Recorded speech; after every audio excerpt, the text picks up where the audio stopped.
देखिए आज का टॉपिक है कॉन्टिन्यूटी इक्वेशन। जो कॉन्टिन्यूटी थ्योरम है ये लॉ ऑफ कंजर्वेशन ऑफ मास के ऊपर बेस्ड है और बहुत सी चीज़ें बेसिक लॉस के ऊपर बेस्ड होती है। लॉ ऑफ कंजर्वेशन ऑफ मास पे बर्नौलीज थ्योरम है, इसी तरह किरचॉफ लॉ फर्स्ट लॉ जो है law of conservation of charge के ऊपर है। तो कॉन्टिन्यूटी इक्वेशन क्या कहता है, बेसिकली ये law of conservation of mass ही है। तो हम कॉन्टिन्यूटी इक्वेशन को देखते हैं। कोई एक ट्यूब है और इसमें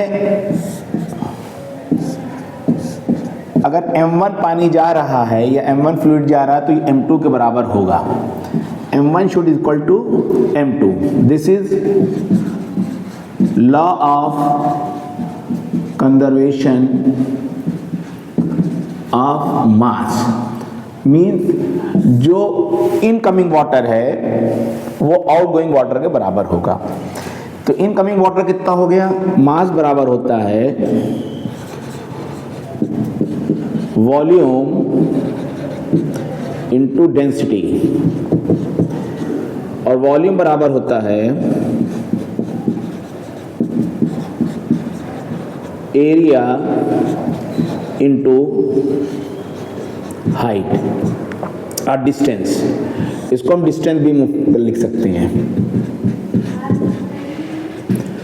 अगर कोई पानी v1 वेलोसिटी से जा रहा है तो डेल्टा टी टाइम में कितनी दूरी तय करेगा,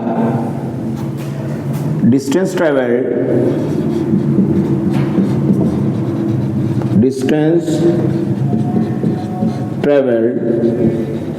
इन time delta T equal to what v1 into delta T के। क्योंकि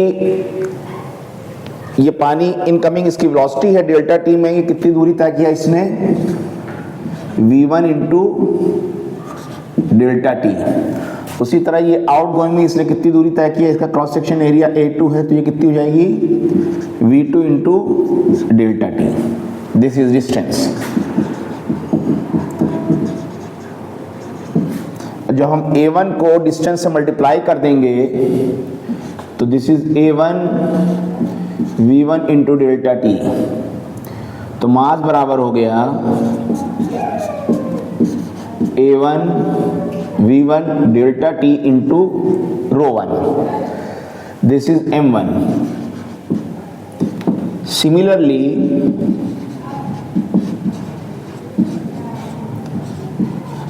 outgoing mass is equal to A2 V2 into delta T into √2। तो ये एक सिंपल सा हमने इक्वेशन निकाला। Similar incoming mass this is m1 and this is m2। हम फिर कॉन्टिन्यूटीज को बेसिक से जाके समझाते हैं। ये एक ट्यूब है, इसका क्रॉस सेक्शन एरिया आपका कितना है, यहाँ पे A1 है और यहाँ पे इसका क्रॉस सेक्शन एरिया कितना है, A2 है। पानी यहाँ पे v1 वेलोसिटी पे जा रहा है तो कितनी दूरी तय करेगा, v1 इंटू डेल्टा टी, और यहाँ पे पानी कितनी दूरी तय करेगा, v2 इंटू डेल्टा टी के। तो इसका वॉल्यूम जो हो गया एरिया इंटू डिस्टेंस या एरिया इंटू हाइट, ये a1 v1 into delta T. तो मास हो गया m1 equal to a1 v1 delta T into ρ1। Mass density से हमने मल्टीप्लाई कर दिया incoming mass. Similarly outgoing mass बराबर हो गया a2 v2 delta T into what √2 के। और कंजर्वेशन ऑफ मास के हिसाब से incoming mass should equal to what outgoing mass. जो इनकमिंग मास है वो हमारा क्या है, आउटगोइंग मास के बराबर हो गया। ये लॉ ऑफ कंजर्वेशन ऑफ मास हो गया। तो अगर हम चाहें तो इसको और लिखना चाहें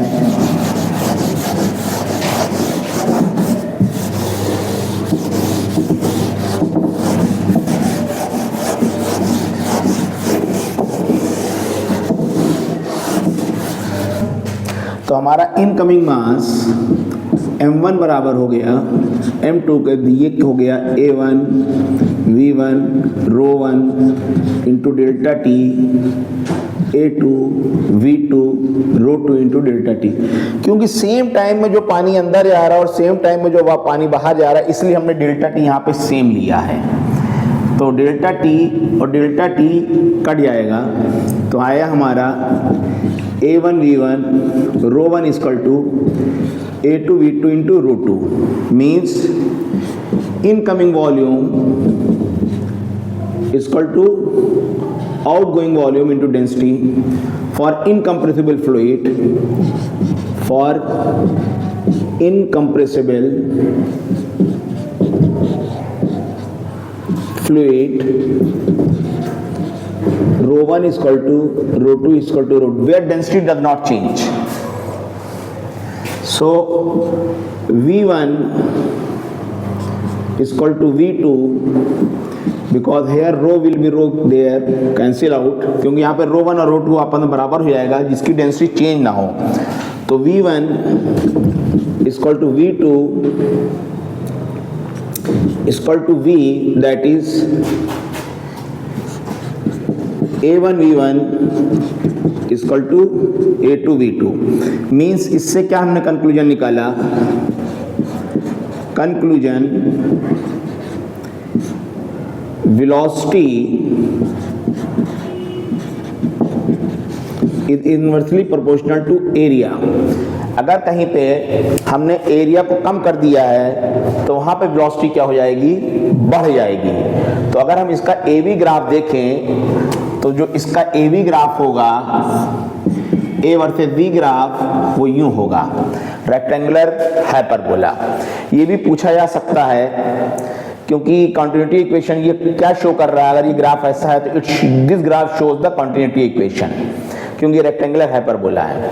तो velocity is inversely proportional to 1/a। इसका a वर्सेस b ग्राफ यूं होगा, मीन जैसे जैसे हम एरिया को घटाते जाएंगे हमारी उस पॉइंट पे वेलोसिटी क्या होती जाएगी? बढ़ती जाएगी।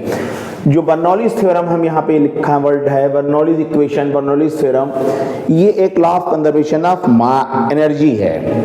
Law of conservation of energy is what? Bernoulli's equation. तो continuity equation basically A1V1 equal to A2V2, इसको हम कई ब्रांचेस में इस तरह से भी और भी शो कर सकते हैं। फॉर एग्जाम्पल अगर हम इसको और ज़्यादा डीप में जाना चाहें तो हम इसको और ज़्यादा डीप में जाके पढ़ सकते हैं।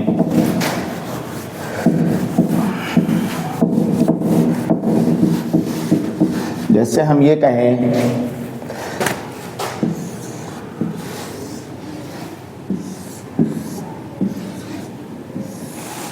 यहाँ पे V1 वेलोसिटी है, यहाँ पे V2 वेलोसिटी है, यहाँ पे V3 वेलोसिटी है, यहाँ पे A2 एरिया है, यहाँ पे A3 एरिया, यहाँ पे A1 एरिया है।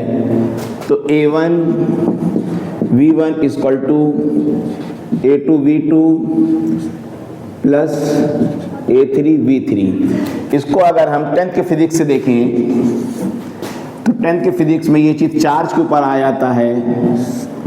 अगर यहाँ से Q1 चार्ज जा रहा है, ये Q2 है, ये Q3 है और ये करंट I1 है, तो sum of the charges Q1 is equal to Q2 plus Q3, that is T से डिवाइड कर दिया, Q1/T, Q2/T, Q3/T, this is equal to what? I1 is equal to I2 plus I3। ये एक 12th का topic है, Kirchhoff first law ये बन गया है। या 11th में हम देखें, 10th में देखें तो incoming current is equal to outgoing current के, ये सेम चीज़ है, यही कॉन्टिन्यूटी इक्वेशन है। तो फिजिक्स में एक चीज़ को कई बार रिपीटिशन होता है क्योंकि एक जनरल फिजिक्स है। अब बर्नौली अब आता है बर्नौलीज थ्योरम। तो बर्नौलीज थ्योरम में ये law of conservation of energy के ऊपर बेस्ड है। Law of conservation of energy means जो हम किसी चीज़ के ऊपर वर्क डन करते हैं वो उस चीज़ में, उस बॉडी में टोटल एनर्जी के फॉर्म में स्टोर्स होती है। तो फ्लूइड मैकेनिक्स में एनर्जी को हम हेड के नाम से जानते हैं। Energy is known as head. Energy किस नाम से जानते हैं हम? हेड। तो हेड मीन्स एनर्जी। तो 3 तरह की एनर्जीज होती है। पहला प्रेशर हेड,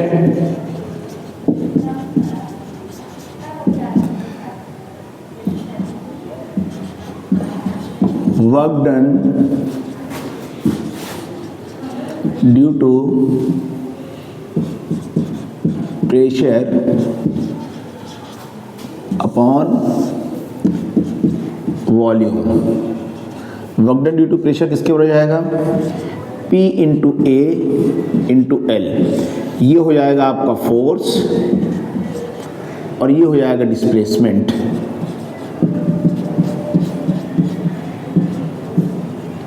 डिस्प्लेसमेंट। तो ये हुआ P A into L upon A into L. A into L किसके बराबर हो जाएगा? वॉल्यूम के। सो ये भी वॉल्यूम हो गया, this is equal to P के। तो प्रेशर हेड बराबर किसके हो गया? प्रेशर के। तो pressure head is equal to work done due to pressure upon volume. Head means energy. Law of conservation of energy के ऊपर बेस्ड है और 3 तरह के हेड्स होते हैं। पहला प्रेशर हेड, दूसरा काइनेटिक हेड, तीसरा static head. So this is pressure head. Work done due to pressure upon volume, that is force into displacement. Force बराबर कैसे आया? Force बराबर क्या आया? P is equal to F by A, तो force is equal to P into A। और जब हमने इसको डिस्प्लेसमेंट से मल्टीप्लाई किया तो हमको वर्क डन मिल गया। This is a pressure head. Pressure head is equal to P upon volume. अब आता है स्टैटिक हेड या काइनेटिक हेड। दोनों हेड्स, 2 तरह के हेड्स हो गए। पहला तो प्रेशर हेड हो गया, दूसरा आया, हम अब यहाँ पे स्टैटिक हेड लिख देते हैं। Static head, this is potential energy per unit volume, that is mgh upon v। m by v को हम क्या लिखते हैं? Density equal to rho, that is rho gh। ये हुआ हमारा स्टैटिक हेड। अब आता है kinetic head.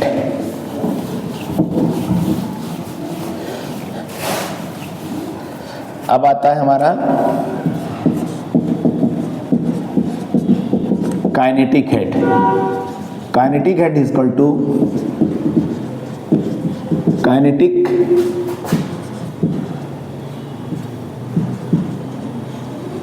Energy per unit volume, that is half m v square upon v, that is half rho v square. m by v को कहते हैं हम रो, r डेंसिटी। तो ये काइनेटिक हेड हो गया। तो इसका मतलब ये हुआ, जो अब हमने हेड को डिफाइन किया तो 3 तरह के हेड हो गए। पहला हुआ head is equal to 3 types. First is head 3 तरह के हो गए। फर्स्ट हुआ प्रेशर, दूसरा हुआ स्टैटिक। हेड्स हमारे 3 तरह के हो गए। पहले प्रेशर, दूसरा स्टैटिक, तीसरा काइनेटिक। प्रेशर हेड किसके बराबर हुआ? ये P के बराबर हुआ। स्टैटिक हेड किसके बराबर हुआ? रो जी एच के बराबर हुआ। काइनेटिक हेड किसके बराबर हुआ? हाफ रो V स्क्वायर हुआ। बर्नौलीज थ्योरम कहता है sum of the pressure head plus static head equal to constant. ये हमारा बर्नौलीज थ्योरम कह रहा है। मींस बर्नौलीज थ्योरम क्या कहता है? बर्नौलीज थ्योरम कहता है sum pressure head plus static head plus kinetic head equal to constant. Means pressure energy plus static energy plus kinetic energy is constant. और ये हमको अब प्रूफ करना है बर्नौलीज थ्योरम को। मींस ये कांस्टेंट होता है, ये बर्नौलीज थ्योरम ने कहा। कैसे आया, अब इसका डेरिवेशन हम करते हैं और फिर हम इसके ऊपर क्या क्या चीज़ें फ्यूचर में पढ़ेंगे वो भी हम लोग इसके ऊपर डिस्कस करेंगे। Proof of the Bernoulli's theorem.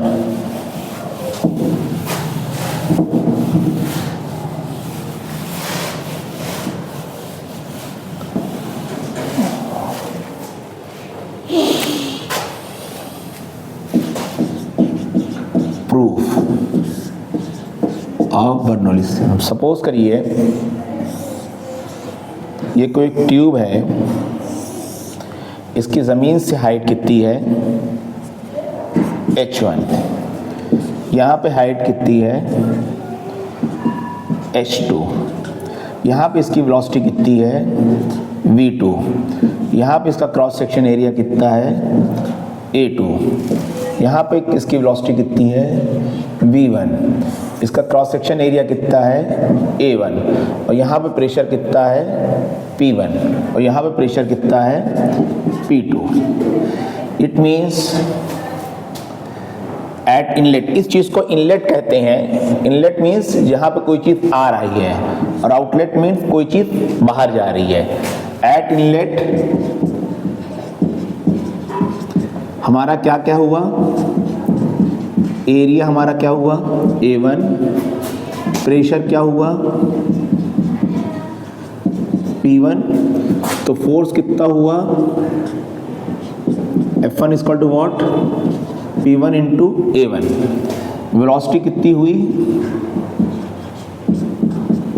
V1, height from bottom, that is equal to what H1। तो at outlet, at outlet means outgoing, area हमारा हुआ A2, प्रेशर हमारा हुआ P2, फोर्स हमारा हुआ F2 equal to what P2 into A2, velocity कितनी हुई V2, height कितनी हुई H2। अब हम इस चीज़ को देखें कि इनलेट पे हमारा एरिया A1 है, प्रेशर P1 है, तो फोर्स हो जाएगा P1 F1 इक्वल टू क्या हो जाएगा P1 into A1, velocity V1 है, हाइट H1, मीन्स यहाँ पे इसकी हाइट H1 है, यह हाइट H2 है। तो law of conservation of energy कहता है कि जो हम इसके अंदर जाने में जो नेट वर्क डन होगा, जब हम पानी इसके अंदर जाएगा तो हम वर्क डन हमको करना पड़ेगा, और जब पानी बाहर निकलेगा या कोई और लिक्विड बाहर निकलेगा तो ये सराउंडिंग अगेंस्ट वर्क डन करना करेगा।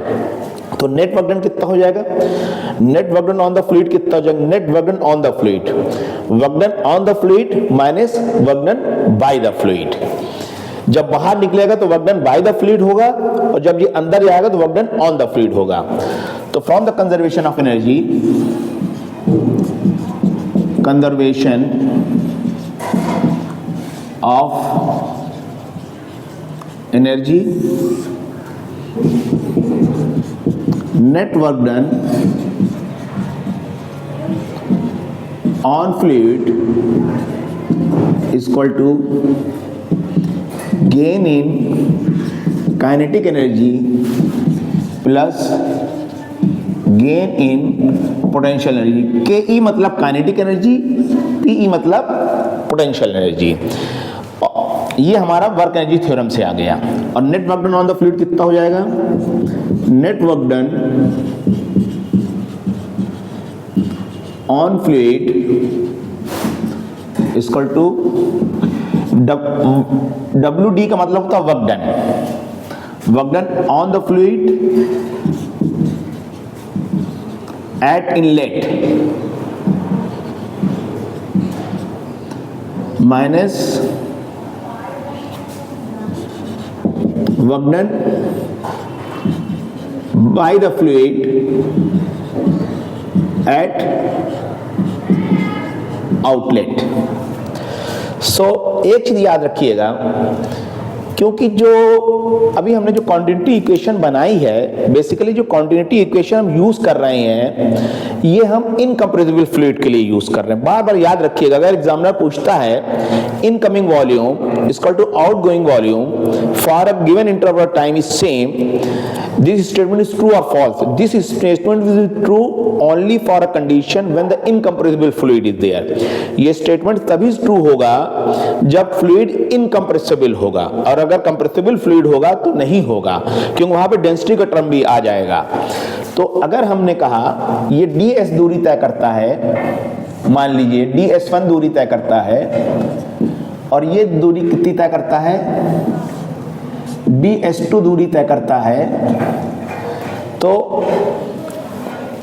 जो dv हो जाएगा, अगर हम यहाँ पे dv लिखें, इसको स्पेशल नोट्स कर लीजिए। स्पेशल नोट्स में जो dv है from continuity equation dv1 equal to dv2 equal to dv equal to a into ds1 equal to a into ds2। a क्या चीज है?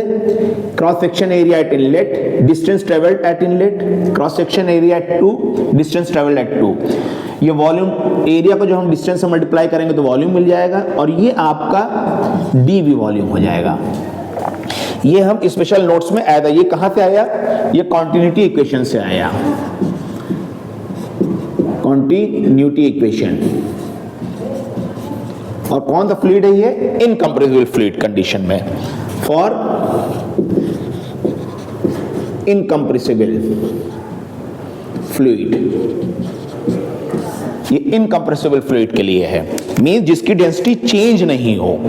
बार बार मैं कह रहा हूं डेंसिटी चेंज नहीं हो, क्योंकि incoming mass equal to the outgoing mass, rho आपस में कांस्टेंट हो, सेम है तो कैंसिल हो जाएगा, इसलिए incoming volume equal to outgoing volume. जो चीज आप कर रहे हैं प्रूविंग के अंदर, क्योंकि कभी कभी एग्जामिनर प्रूविंग के बीच से भी क्वेश्चन पूछ सकता है कि बच्चों को बीच का कॉन्सेप्ट पता है कि नहीं पता है, ये क्यों सेम हो रहा है। ये क्वेश्चन इसमें पूछा जा सकता है, याद रखिएगा, जो पेपर बनाने वाला फिजिक्स का होगा, क्योंकि उसको सब पता होगा। अब गेन इन काइनेटिक एनर्जी किसके बराबर हो जाएगी? अगर हम गेन इन काइनेटिक एनर्जी देखें, so gain in kinetic energy is equal to half m v2 square minus half m v1 square के, that is half m v2 square minus v1 square equal to half rho dv into v2 square minus v1 square. Gain in potential energy किसके बराबर हो जाएगी? Gain in potential energy equal to what? mg h2 minus h1। h2 height ये है, h1 height ये है। इसको हम लिख सकते हैं, m को क्या लिख सकते हैं? रो dv into g into h2 minus h1। मास बराबर क्या हो गया? अगर हम यहाँ पे मास को देखें, mass equal to rho into dv। ये हमने एक एग्जाम्पल छोटा सेगमेंट का मास लिया, m हो गया ये चीज। तो ये हमारा गेन इन काइनेटिक एनर्जी हुआ, ये गेन इन पोटेंशियल एनर्जी हुआ। ये sum of these two energies, इन दो एनर्जी का sum net work done on the fluids के बराबर होगा। अब net work done on the expression निकालें, net work done on fluids के लिए एक्सप्रेशन निकालें, तो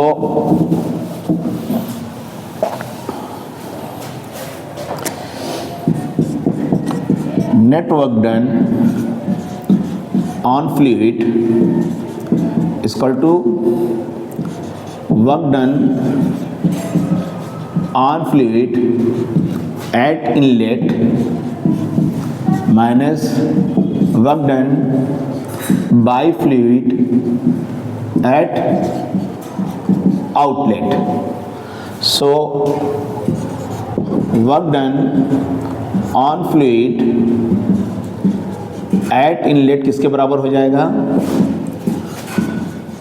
force into displacement, that is F1 A1 into ds।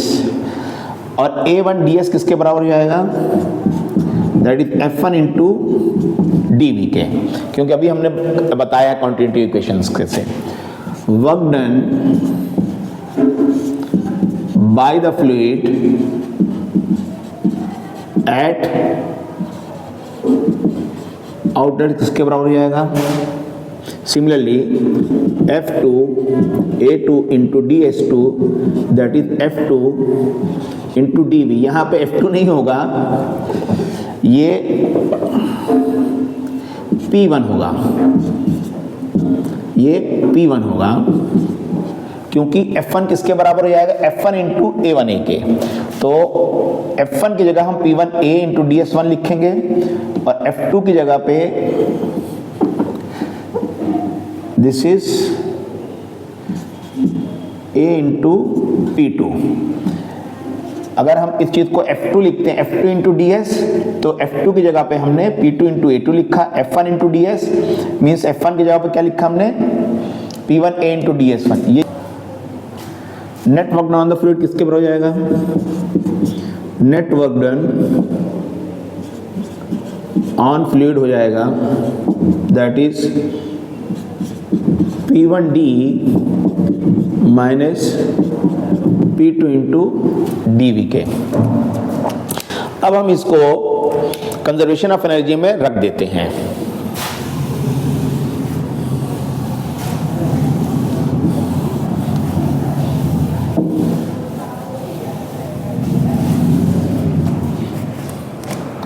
So net work done on fluid is equal to gain in kinetic energy plus gain in potential energy. हम इसका भी expression निकाल चुके हैं, हम इसका एक्सप्रेशन भी निकाल चुके हैं और हम इसका एक्सप्रेशन भी निकाल चुके हैं। तो इसका एक्सप्रेशन आया P1 dV minus P2 dV equal to rho g, kinetic energy में गेन है तो half rho dV V2 square minus V1 square plus rho g H2 minus H1 into DV। ये DV, ये DV, ये DV और ये DV क्या हुआ, कैंसिल हुआ। So this is P1 minus P2 equal to half rho V2 square minus half rho V1 square plus rho g H2 minus rho g H1 के। सो P1 one वाले को एक साइड ले लिया, half rho V1 square plus rho g H1 equal to P2 plus rho g H2 plus half rho V2 square.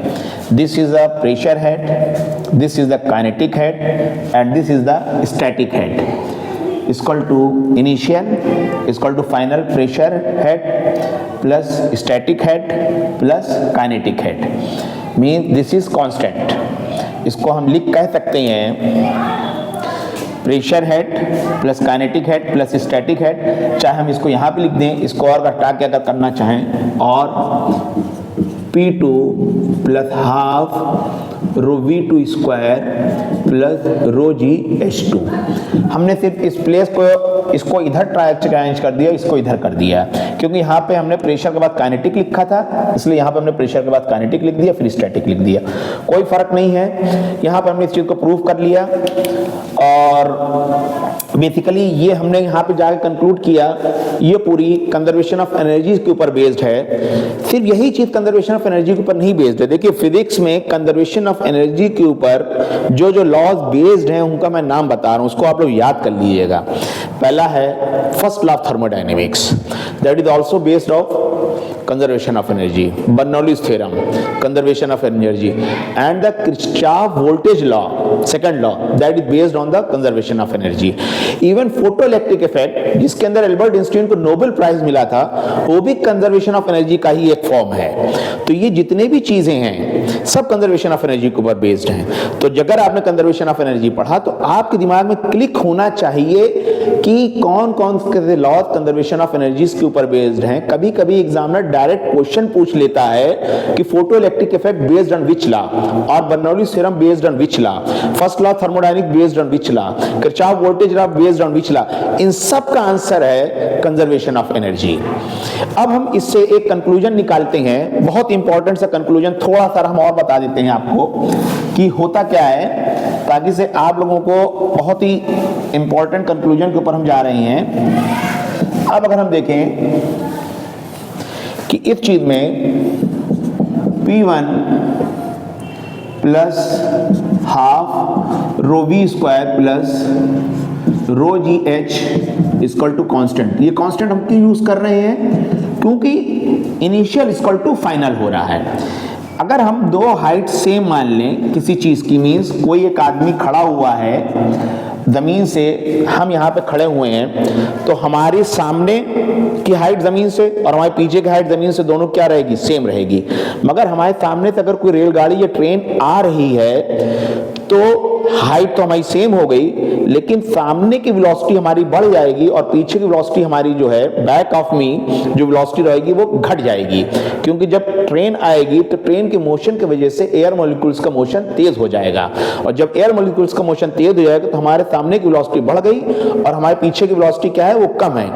It means अगर हम देखें P plus half rho V square equal to P2 plus half rho V2 square, तो अगर V1 is more than V2 means यहां पे हम खड़े हैं तो यहां पे सामने वेलोसिटी V1 हो गई, ट्रेन आ रही है यहां से, दिस इज द ट्रेन, बहुत अच्छी ट्रेन बनी हुई है, तो दिस इज ट्रेन, मान ली ट्रेन आ रही है और यहाँ पीछे हमारे back of me velocity V2 है, हाइट तो सेम है, तो हमारे सामने की वेलोसिटी बढ़ गई तो हमारे सामने का प्रेशर घट जाएगा और पीछे का प्रेशर हमारा क्या हो जाएगा? बढ़ जाएगा। इट मींस हमारे सामने जब प्रेशर घट गया और पीछे प्रेशर बढ़ गया तो P2 इंटू ए ये हमको फोर्स देगा, तो हमें ट्रेन के डायरेक्शन में फोर्स लगेगा। इट मींस जो लोग गांव में कहते हैं कि ट्रेन जब आती तो अपनी तरफ घसीटती है, ये सही कॉन्सेप्ट है, क्योंकि हमारे प्रेशर पीछे का प्रेशर जब घट गया तो we experience the force in the direction of the train, क्योंकि हमारे सामने की वेलोसिटी बढ़ जाती है। तो ये हमने इससे कंक्लूजन निकाला और ये बहुत सी चीजों में यूज होता है। आज के लिए इतना ही काफी है, फिर मिलेंगे